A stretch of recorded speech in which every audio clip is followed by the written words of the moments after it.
Credit card এর মাধ্যমে টাকা খরচ করলে যে মানি লন্ডারিং হবে, that is an unheard of proposition in the legal arena. মোটামুটি বলতে পারেন যে গায়ের জোর করে একটা সাজা তারেক রহমানকে দেওয়া হয়েছে। জনাব তারেক রহমানের বিরুদ্ধে অভিযোগ ছিল যে উনি একটা ক্রেডিট কার্ড থেকে উনি বিদেশে চিকিৎসার জন্য কিছু টাকা খরচ করেছেন। এই অভিযোগের ভিত্তিতেই উনার বিরুদ্ধে এই মামলা দায়ের হয় এবং পরবর্তীতে চার্জশিট হয়। 13 জন সাক্ষীর সাক্ষ্য গ্রহণ করে ট্রায়াল কোর্ট। সেখানে আমেরিকা থেকে এফবিআই এজেন্ট জেব্রাকে নিয়ে আসা হয় সাক্ষী দেওয়ার জন্য।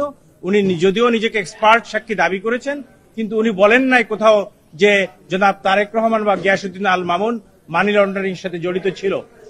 এবং ট্রায়াল কোর্ট সবকিছু দেখে শুনে 13 জন সাক্ষীর সাক্ষ্য পর্যালোচনা করে জনাব তারেক রহমানকে নির্দোষ প্রমাণিত হয়, উনাকে বেকসুর খালাস দেন। কিন্তু রাজনৈতিক প্রতিহিংসার কারণে তৎকালীন দুদক, এই ইন্ডিপেন্ডেন্ট সংস্থা, ওনারা হাইকোর্ট ডিভিশনে অ্যাপিল করে এবং অ্যাপিলে গিয়ে এই মামলার শুনানি হয় এবং 130 পৃষ্ঠার যে বিশাল জাজমেন্ট হাইকোর্ট ডিভিশন দেয়, সেটা মূলত ছিল একটা একাডেমিক জাজমেন্ট।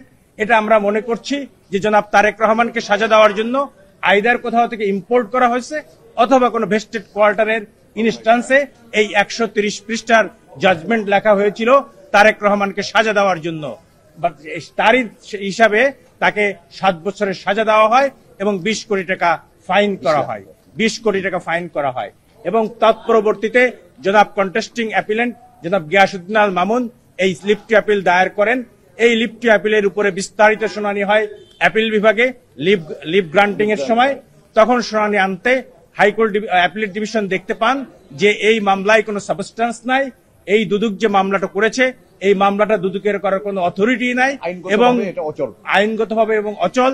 2002 সালের একটা রিপিলড আইনে এই মামলাটা করা হয়েছিল এবং তারেক রহমান সাহেবের বিরুদ্ধে কোনো অভিযোগই নাই। ক্রেডিট কার্ড এর মাধ্যমে টাকা খরচ করলে যে মানি লন্ডারিং হবে, that is an unheard of proposition in the legal arena.